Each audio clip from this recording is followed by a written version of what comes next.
Hi, thanks for joining me. Yeah, the Valeton GP200. I'm absolutely blown away by this thing. I really am. It's superb. I take back everything I said about modern multi-effects pedals. This is so intuitive to use. Anyway, today's video is using, yes, the Valeton, whatever it is. But to get the most out of it, apparently you're supposed to use monitor speakers rather than using a guitar speaker if you want to use the camp emulation. So I've been playing it through a number of things actually. I've been playing it through my Fender Champion 100 on a clean channel, it sounds okay. Playing it direct through my hi-fi, sounds okay. But today, this arrived. Ayra Pro6 active professional monitor. So I thought I'd get one, check it out, because it's about 100 quid. They're on offer at the moment from Anderton's, and I bought the pedal from Anderton's. I'm not pushing them, but I'm not sponsored by them or anything like that. They just seem to be pretty bloody good. And they're on offer, and I got a free lead with it and that kind of shit, so yeah, why not? So let's open the box, see what's in there. Obviously there's going to be a speaker in there. I don't think anything else is going to be in there. And then we'll set this up with the Valeton, and we'll set up some kind of crunchy, dirty sounds, set up some nice clean sounds, maybe some nice modulation as well, and we'll do a comparison through the monitor, through the hi-fi, and through the Champion 100, just to see if there's that much coloration when you use other systems. Yeah, I think I've said what I'm going to do. Let's get on with it. Okay, so let's get this open and have a look. Now, like I say, the reason I wanted to I'm trying to set up a reasonable studio anyway. Just for home use, just for fun, obviously, nothing professional. I'm far from that. In the instruction manual on Valeton, it says if you're using a guitar amp and not sort of flat response speaker system, then it's best to turn off the cab emulation as it gets coloured. So I thought, well, the thing is, you're going to be wanting to use it, aren't you?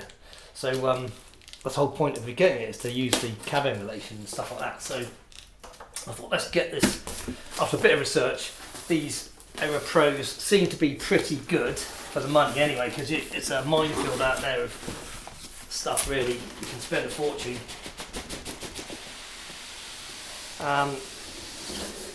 Actually, my friend who runs the local shop here in Lockerbie, who I get a lot of guitars from, he's a bit of an expert on sound systems anyway. That's what he used to do for a living. So I've got a bit of advice off him. But yeah, you just got to do your research. There's nowhere local I can go and try any of this out, really. There you go, it's looking pretty good. So yeah, these seem to come up with some pretty good reviews. And I thought, I didn't want to spend a fortune, as most people, money's a bit tight, so you want to get the best you can for what you do and get the best value. Okay. Oh, warranty certificate. I don't know what else is in there. Looks like there's a little, yeah, it could be a little manual in there. Excellent. Oh, what's here? Oh, that's why Anderton's give you a free lead, because it comes with a 2-pin plug, which is pretty pointless in the UK. Okay, for you guys in the US. Okay, it's not very exciting doing unboxing videos in some respects, is it? Oh. Or is it? I think it is. Okay, I'm going to try and get this out nicely. Okay, rid of the box. Now let's have a look at this fella. See, okay, adjust the camera, excuse me. Certainly came well packaged. And again, this was next day delivery. I only ordered it yesterday morning, and it's now just after 10. It's like, wow, that looks pretty nice, doesn't it? Oh yeah. They certainly look quality. And obviously, I don't need an amp for this. The Valeton has a volume control, and you've got amp controls on the Valeton as well. So to cut out using a mid amplifier, I went for an active system. And obviously you can set up all sorts of different things really. But this has got the balanced inputs on it. and you've also got some tweaks on the back for various changing the responses, and get it set up. So right, this looks pretty good on the offset. I mean, I'm hoping I can get away with that using a subwoofer or anything like that. I mean, yeah, how far do you go with this stuff for home studio? Anyway, let's enough chat, let's get this set up and we'll start doing a few tests for them. Happy days. Yeah, no, just briefly, different shirt, different day. Yeah, this video's been a bit disjointed because I've recorded it over the course of a number of different days. At the start of this video, you saw me introducing the fact I was going to open up a box with the absolutely fantastic RCF Ayra6 speaker, monitor speaker, their flat response. I've now got two, so I'm going to take you off the stand here, just excuse me. Yeah, I was so blown away by the sound of these bloody things, I had to get a second one while they're on offer. And the other reason is you've got two XLR outputs on the GP200, so one goes to each speaker. And I've been playing around with this for a few days now, different models and stuff, and oh my god, I'm just so blown away by these speakers. They are freaking brilliant, and they work so well with audio interface. So yeah, so the idea of this video is going to remain the same. We're going to do a recording using the flat response monitor speakers, the RCFs, and compare it directly to the sound of my Fender Champion 100, which is supposed to, if you're using a guitar amp, you have to turn off the cabinet emulator side in your patch, otherwise apparently you get a rubbish sound. So we'll experiment around with that to see what differences it makes. So yeah, the reason I've got Valetons on at the moment is I've been setting up to find a sweet spot on the monitors to try and get this recording to be as accurate as possible. Okay, let's enough. Oh yeah, actually, no, there's got a bit more waffle. End of the very first video I did on the GP200, I still had a few problems with it. They've all been solved. This now works brilliantly as an audio interface. I just downloaded a patch and it's sorted. It's great. I can turn any effects on or off by using the control by just setting it up in the software. We'll probably go over that, if not today, another day. So we'll get back on topic and we'll start recording. Okay, finally Steve's going to get on with it.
entirely scientific, but for me in the room there were some real marked differences in the sound, especially through the Champion 100 with the cab emulation on and the cab emulation off. It did colour it massively on anything with overdrive, I thought. Now, I've not reviewed all the footage.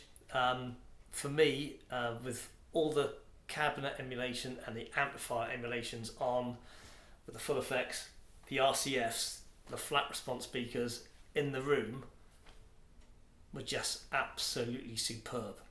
I'm really so happy with them. Same with the GP200, it's just friggin' awesome.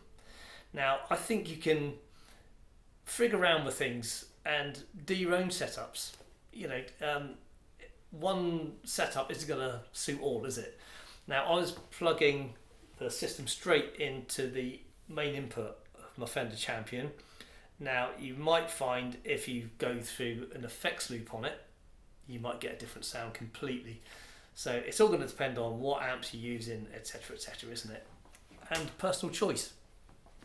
Anyway, I thought that's quite interesting, to me at least anyway, how things do get coloured. So yeah, I think you just got to make your own mind up with it, really. My mind is made up. For room sounding RCF speakers, these flat response things with the GP200 are just phenomenal. They really are. But the good thing with GP200, if you're gigging or anything like that and you're using your amp as well as using, say, the house flat response PA system, in the software you can split A and B outputs from here. So you could maybe have one with the cab turned off, the cab emulation turned off, going to your own guitar amp, which you're listening to, but to the front of house you can have the full emulation on, so you get the best of both worlds. So yeah, pretty well thought out. Anyway, I hope you enjoyed some of that at least. Another long video, especially with the waffly bits at the start. Anyway, like I say, hope you enjoyed some of it. Yeah, more coming up, so please stay tuned. Yeah, I've got a couple of nice interesting amps I'm about to review, and also I'm going to be doing a bit of a rebuild on this fella. So yeah, lots of hopefully interesting stuff coming up. So thanks very much for watching, and we'll catch up again soon. Bye now.